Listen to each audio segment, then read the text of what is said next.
Hello my dear friends, कैसे हो सभी। आई थिंक बहुत बढ़िया होंगे और आपकी स्टडी बहुत अच्छे से चल रही है। ठीक है, तो हम इस वीडियो में देखेंगे पेपर 2 का जो मैथ सिलेबस है, हम वो यहाँ पर देख लेंगे। ठीक है, और जो भी जिसका भी ग्रेजुएशन, जिसका CBZ है, PMCS है, PME है, हाँ जो भी है ग्रेजुएशन में, सभी के लिए क्या है, मैथ्स का सिलेबस सेम रहेगा और पेपर सेम रहेगा। ठीक है, जो भी साइंस स्टूडेंट है।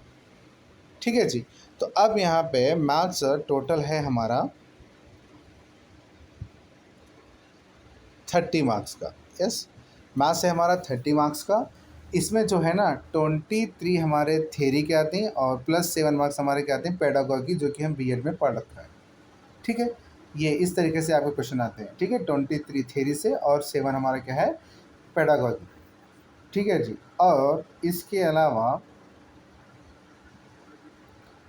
अब देखो यहाँ पे जो चैप्टर हैं, ये जितने भी चैप्टर्स गिवन हैं, ये class class 9th and 10th, class 9th और 10th जो भी हमारा NCERT है ना, NCERT बुक, सभी वही सेम सिलेबस है। ठीक है, आपको अच्छे से करना है। वहाँ से आप 23 मार्क्स 100% लोगे, 100% आप 23 मार्क्स ले सकते हैं।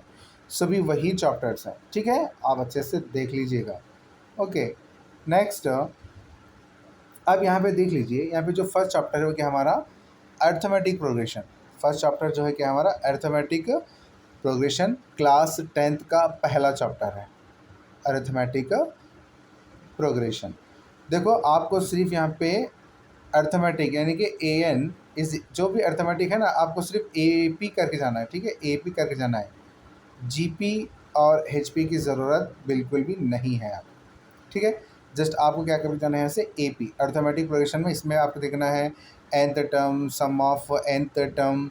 यस, nth टर्म है, सम ऑफ nth टर्म है, और आपको है अर्थमेटिक अर्थमेटिक अर्थमेटिक मीन है। मीन आपको यहाँ से देख लेके जाना है। ठीक है, तो बहुत ही सिंपल क्वेश्चन आता है यहाँ से, हम उतना डिफिकल्ट क्वेश्चन आता नहीं है, और अप्लीकेशन बेस पे भी क्वेश्चन यहाँ से आता है, अप्लीकेशन बेस पे। ठीक है, तो यहाँ से अच्छे से देख लीजिएगा। और ये जो नंबर सिस्टम है, नंबर सिस्टम आपको क्लास 9th से करके जाना है। क्लास 9th का फर्स्ट चैप्टर है हमारा नंबर सिस्टम। यस, तो नंबर सिस्टम के अंदर आपको यहाँ पे 3 चीज़ें देखने के वास्ते मिलेंगी नंबर सिस्टम में। नंबर सिस्टम में तो हम तो पहले फर्स्ट हम नंबर के बारे में देख लेंगे, नंबर के बारे में डिटेल पढ़ेंगे। यस, नंबर के बारे में। उसके बाद इसमें क्या है हमारा, एक्सपोनेंट, एक्सपोनेंट भी है, तो हम एक्सपोनेंट का भी देखेंगे। और इसके अंदर देखो ध्यान से, जो एक्सपोनेंट पावर है वो भी यहाँ से आपका कवर होता है। और इसके अंदर सबसे मेन जो नंबर सिस्टम है वहाँ पे क्या है, इसमें रैशनलाइज भी बोल के टॉपिक है, रैशनलाइज यानी कि जो सर्ट्स बोलते हैं ना हम, सर्ट्स, वो सभी इसके अंदर कवर हो जाता है। ठीक है, नंबर सिस्टम मतलब सिर्फ आपको नंबर ही करके जाना नहीं है। यहाँ से नंबर सिस्टम के अंदर पूरे नंबर्स का नॉलेज होना आपको, और उसके अलावा जो भी सेट्स है, एक्सपोनेंट एंड पावर है, और रैशनलाइज के क्वेश्चन है, यहाँ से आपको पूरा कंप्लीट चैप्टर अच्छे से देख के जाना है। ठीक है, बहुत ही इंपॉर्टेंट चैप्टर है। अच्छे से देख लो, यहाँ से 1 से 2 क्वेश्चन आना ही आना है। नेक्स्ट जो हमारा थर्ड चैप्टर है, स्टैटिस्टिक्स एंड प्रोबेबिलिटी। अब स्टैटिस्टिक्स पे क्वेश्चंस क्या है, या तो आपका मीन पे पूछेगा, या तो आपको मीडियन पे पूछेगा, या तो आपको मोड। मीन, मीडियन, मोड, ये 3 अच्छे से देख लो। और इसके अंदर क्या है, आपको सेंट्रल टेंडेंसी बोलते हैं ना, ये तीनों का रिलेशन के ऊपर एक क्वेश्चन बनता है। ठीक है, तीनों का रिलेशन पे एक क्वेश्चन देख लेके जाओ। यस, कहाँ से, स्टैटिस्टिक्स से। और इसके अंदर लेस देन ओजायो, इसके अंदर आपको देखना है लेस देन ओजायो, लेस देन ओजायो है, और हमारा मोर देन ओजायो है। आपको ये सब अच्छे से देख लेके जाना है। ठीक है, लेस देन ओजायो और मोर देन ओजायो। ठीक है, आपको जस्ट सुन लो भैया, मैं यहाँ पर आपको थोड़ा बहुत स्पेलिंग मिस्टेक बताए, बट अंडरस्टैंडिंग कर लो क्योंकि आप टीचर्स हैं। ठीक है जी। ओके, नेक्स्ट हम देखेंगे, इसमें देखो प्रोबेबिलिटी है। तो प्रोबेबिलिटी के अंदर आपको क्या देख के जाना है, सिंपल सा है, जो क्लास 10th में 9th में है, सिंपल सा क्वेश्चन पूछता है यहाँ पे। या तो आपका कॉइन पे आएगा, हाँ कॉइन, और उसके बाद आपका आएगा डाइस पे 1 और 2। हाँ, तो कॉइन कौन कौन से हमारा, फर्स्ट, वाह, एक कॉइन को एक मरतबा उछाला जा रहा है। यस, एक कॉइन को 1 टाइम टॉस कर रहे हैं, और 2 कॉइन्स 3 कॉइन्स, लास्ट हमारा 3 कॉइन्स तक यहाँ पर क्वेश्चन पूछ सकता है, ठीक है। 1 कॉइन, 2 कॉइन, 3 कॉइन। अगर हम 1 कॉइन को उछाल रहे हैं तो टॉस कर रहे हैं तो उसमें पड़ता है कि हमारा हेड और टेल, हेड और टेल। तो उसके अंदर जो नंबर ऑफ सैंपल रहेंगे कितने रहेंगे 2। और हमारा 2 कॉइन में, और हमारे 2 कॉइन में नंबर ऑफ सैंपल कितने रहते हैं जी? 2 कॉइन में रहते हैं हमारे, या तो वो हेड हेड पड़ेगा, या तो वो हेड टेल पड़ेगा, या तो वो टेल हेड पड़ेगा, या तो वो टेल टेल। यानी कि नंबर ऑफ सैंपल इसमें रहेंगे हमारे 4, किसमें? 2 कॉइन्स में। मतलब एक कॉइन को 2 बार उछालना, मतलब 2 कॉइन्स को एक साथ में उछालने में, जो 2 कॉइन्स हैं। अगर तुम्हारा 3 कॉइन्स पूछता है तो 3 कॉइन्स में रहते हैं आपके नंबर ऑफ सैंपल टोटल 8। ये अच्छे से याद रख लो, ठीक है। अब इसके अलावा आपको देखना है इसमें, हाँ, और इसमें हो गया, और डाइस पे मतलब अब एक हम 1 डाई को उछाले समझो, तो उस पर नंबर ऑफ सैंपल क्या करते हैं? या तो 1 2 3 4 5 6 बोलते हैं ना, जो आप लूडो गेम खेलते हो, यस। तो उसमें नंबर ऑफ सैंपल कितने रहते हैं जी बेटा? 6 रहते हैं, ठीक है। 1 डाइस में, हाँ, एक पांसा बोलते हैं, एक पांसा बोलते हैं ना, पांसा हिंदी में पांसा बोलते हैं इसको, ठीक है। तो एक पांसे में कितने रहते हैं हमारे? 6। 1 से 6 तक आने की हमारी प्रोबेबिलिटी रहती है, ठीक है। अगर तुमसे पूछ रहा है 2 डाइस में कितने रहती है, तो आपको याद रखना है उसमें रहते हैं हमारे 36। या तो ये क्वेश्चन आता है सिंपल सा। और आजकल बहुत क्वेश्चन और क्या है, मतलब कोई मान लो रेड, मतलब बहुत इजी से क्वेश्चन आते हैं जो बुक में है, बस वैसे ही क्वेश्चन आते हैं, आपको अच्छे से प्रैक्टिस करके जाना है। प्रोबेबिलिटी बहुत ही इजी टॉपिक है, और स्टैटिस्टिक्स ये क्या है, आप मुश्किल से 1 घंटे के अंदर क्या है ये टॉपिक आप कंप्लीट कर सकते हैं। अब नेक्स्ट है हमारा ट्रिग्नोमेट्री। बहुत से जो भी बोलते हैं ना, जो भी सीबीएस इसके अंदर जो ग्रेजुएशन में जिसका सीबीजेड है उनको मैथ्स डिफ़िकल्ट होता है, वो बहुत डरते हैं ट्रिग्नोमेट्री से। बट ट्रिग्नोमेट्री सबसे इजी टॉपिक है, आपको डरना बिल्कुल भी नहीं है। बस बेसिक से क्वेश्चन आते हैं क्लास 10 से ही, ठीक है। कोऑर्डिनेट ज्योमेट्री हमारा 9th और 10th में है। और देखो ध्यान से, ट्रिग्नोमेट्री के अंदर क्वेश्चंस कहाँ से बनते हैं बोले तो बेसिक रेशियो ऑफ ट्रिग्नोमेट्री जितने हैं हमारे sine theta, cos theta, tan theta, cosec theta, sec theta और कॉट थीटा, वहाँ से होता आता है क्वेश्चन। या तो relation between of trigonometry, tan theta equals to क्या आता है बेटा हमारा? Sine theta divided by cos theta. Tan theta equals to क्या आता है? Sine theta divided by cos theta equals to क्या आता है हमारा? Tan theta. और कॉट थीटा क्या होता है बेटा? Cos theta divided by sine theta. यहाँ से तो क्वेश्चन आता है। नहीं तो आपका आइडेंटिटीज़ पे 3 आइडेंटिटीज़ हैं, sine square theta plus cos square theta equals to 1, 1 plus tan square theta equals to sec square theta, 1 plus cot square theta equals to cosec square theta. बस ये 3 आइडेंटिटीज़ पे अच्छे से देख लेकर जाइए। और है आपका बस, और कम्प्लीमेंट्री एंगल्स पे, यानी कि आपको पता चलेगा कि जितना भी सिलेबस जो भी एनसीईआरटी बुक में गिवन है बस उतने से ही क्वेश्चंस आने वाला है, ठीक है। मैं भी आपको अगर टाइम मिलता है तो मैं आपको यूट्यूब पे क्लास कंटिन्यू करूँगा, ठीक है जी। तो चलो अब नेक्स्ट हम देखेंगे यहाँ से आइडेंटिफाइज, ये तो 6 7 8 से देख लो, ठीक है।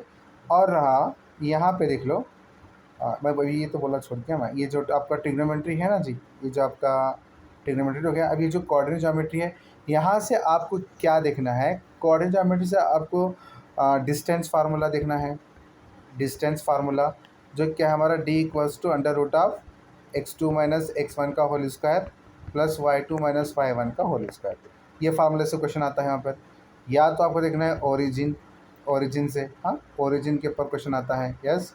ओरिजिन जैसे ऐसी बात में क्या करना है? D equals to under root of x square plus y square, ये करते हैं तो आपको यहाँ से ये आराम से कुछ मार्क्स यहाँ से भी क्वेश्चन आ सकता है, ठीक है। और हमारा क्या सेक्शन फार्मूला, सेक्शन फार्मूला से भी क्या यहाँ से क्वेश्चन आ सकता है, किस पे?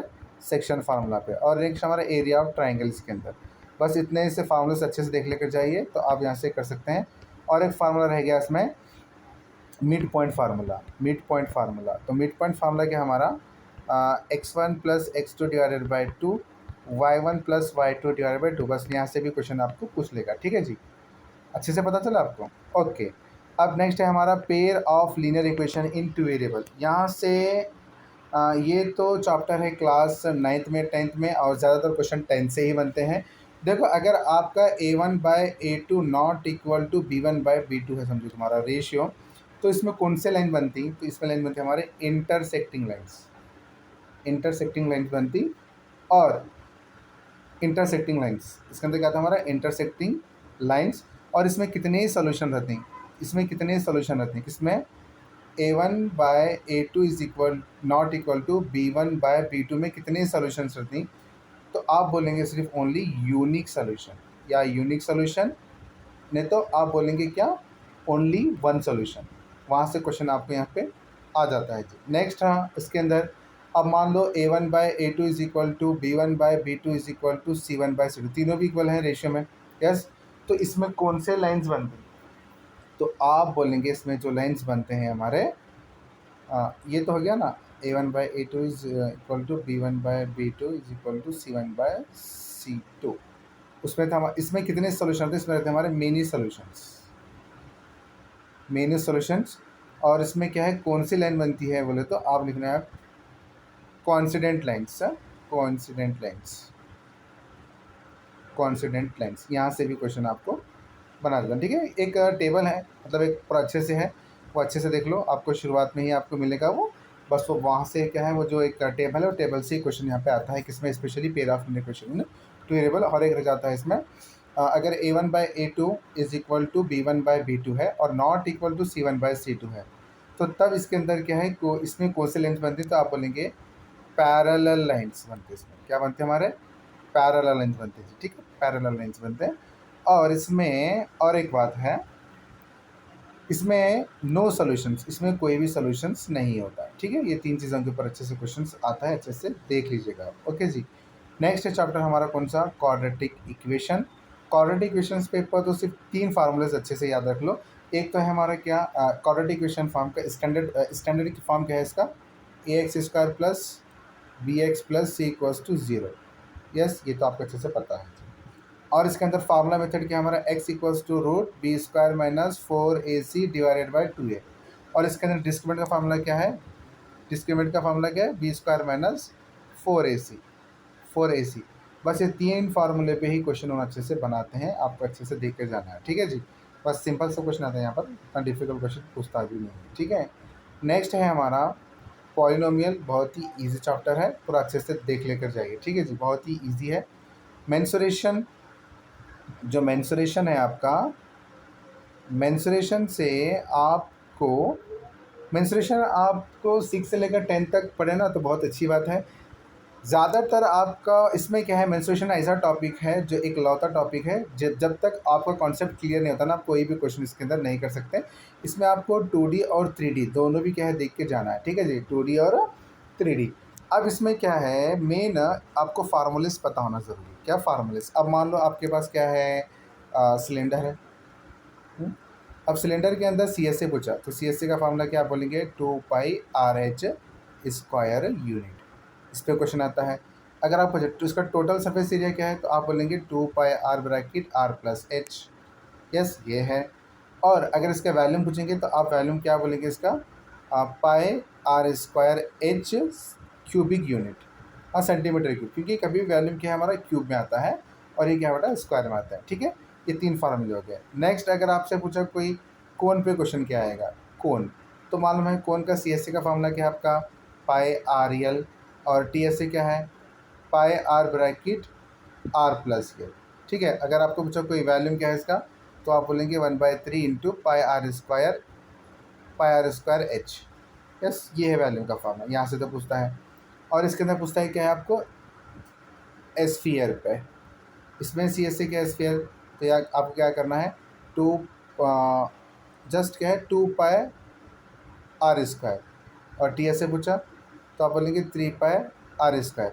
अगर आपका वैल्यूम पूछा तो आप वैल्यूम बोलेंगे क्या, 4/3πR³। ठीक है, ये फार्मूला अच्छे से आपको याद रख लेना है। ठीक है, ये किसका बेटा, स्फीयर का। अगर आप पूछा हेमिस्फीयर का, आपको पूछा हेमिस्फीयर का, हेमिस्फीयर, तो हेमिस्फीयर का जो फार्मूला है आपका, हेमिस्फीयर के अंदर, यार मैं भी जस्ट आपको हेमिस्फीयर का बताया ना, हाँ सॉरी सर, मैं जब भी तो जस्ट मैं आपको बताया था ना, वो फार्मूला सभी हेमिस्फीयर के हैं।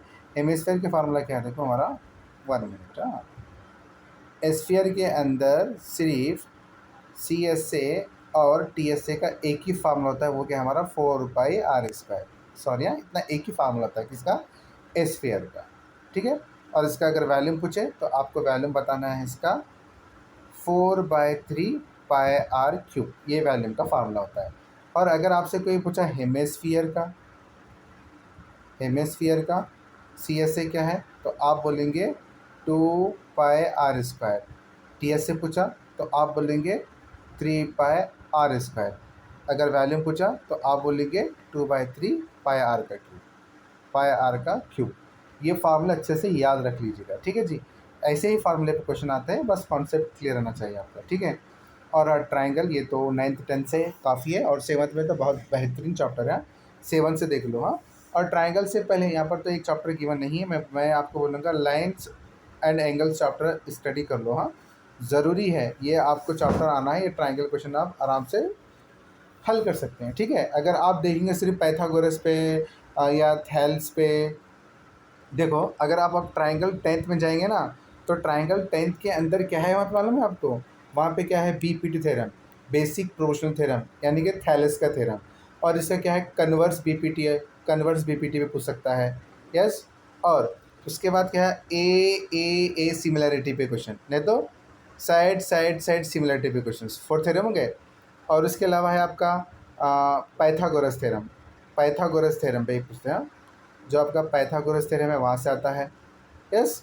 तो और एक है कि आपका एरिया ऑफ सिमिलर ट्राइंगल्स, इस पे भी आता है, ठीक है। तो ये क्या है, डायरेक्ट आप यहाँ से क्वेश्चन कर सकते हैं, बट एग्ज़ाम में क्या है, बट एग्ज़ाम में ऐसा डायरेक्ट कोई भी ऐसा क्वेश्चन से डायरेक्ट नहीं पूछता, कहाँ से? स्पेशली ट्राइंगल से, ठीक है। बहुत ही बेसिक क्वेश्चन आते हैं और बहुत ही कंसेप्चुअल क्वेश्चन आता है। अगर आप ट्राइंगल का डायरेक्ट क्वेश्चन पीपीटी पे देंगे तो आप आराम से चुटकी में सॉल्व करते हैं, ठीक है। तो मैं यही बोलूँगा कि ट्राइंगल चैप्टर पढ़ने से पहले आप एक मर्तबा लाइन्स एंड एंगल चैप्टर अच्छे से पढ़ लीजिए, जो क्लास 9th और 7th में है, ठीक है। नेक्स्ट है हमारा क्वाड्रिलेटरल चैप्टर, क्लास 8 और 9th में है। बहुत ही ईजी चैप्टर है और बहुत ही इंटरेस्टिंग चैप्टर है। हाँ, मैथ्स एक इतना इंटरेस्टिंग सब्जेक्ट है, अगर आप जितना आप इंटरेस्ट से सॉल्व करेंगे, आप क्वेश्चन चुटकियों में सॉल्व करते हैं, ठीक है। 23 में से आप आराम से 20, हाँ याद रख लो, 21 से 22 आराम से ले सकती हैं।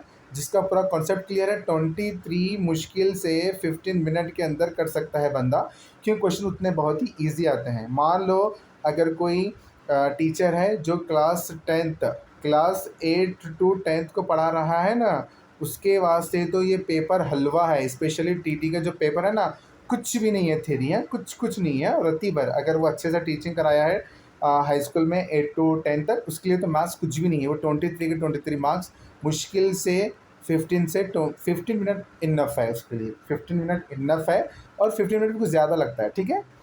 तो बहुत ईजी पूछता है मैथ्स ना, बहुत डिफिकल्ट नहीं पूछता है, ठीक है जी। नेक्स्ट है हमारा सर्कल, आपको देखना है 9th और 10th से, और है हमारा एरिया रिलेटेड। ये तो हमारा एक लौता चैप्टर है क्लास 10th में, और बहुत ही बेहतरीन चैप्टर है। जिसको यहाँ पर फार्मूला आते हैं ना, बस वही बंदा क्या है, ये आराम से कर सकता है, क्या? Area related circle. तो अब इसमें जो कॉन्सेप्चुअल क्वेश्चंस हैं, ज़्यादातर कॉन्सेप्चुअल क्वेश्चन आते हैं हमारे कहाँ से?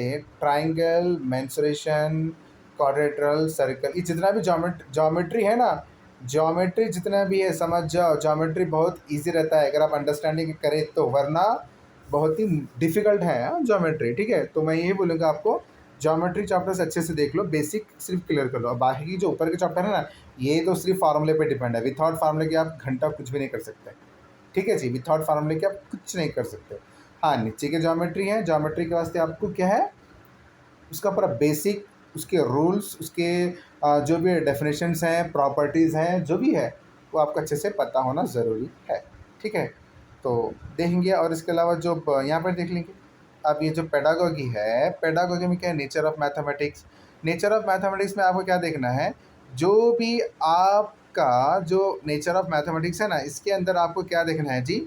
इसमें आपको देखना है nature of mathematics. Nature of mathematics में जो भी रियल लाइफ से हम बच्चों को जो कराते हैं ना, बच्चों को हम रियल लाइफ में जो भी एग्जांपल देते हैं, रियल लाइफ से बच्चों को हम पढ़ाते हैं, बस वैसे ही यहाँ से क्वेश्चन आते हैं। और लॉजिकल थिंकिंग पे, जैसे कि थिंकिंग, बच्चे क्या है, लॉजिक समझना, जैसे जो कि जीन पियाजेट साहब हैं ना, हमारे जो जीन पियाजेट हैं, इन्होंने कहा है कि जो बच्चे लॉजिकल थिंकिंग रहते हैं उनका किस में रहता है? हमारा 3rd स्टेज में।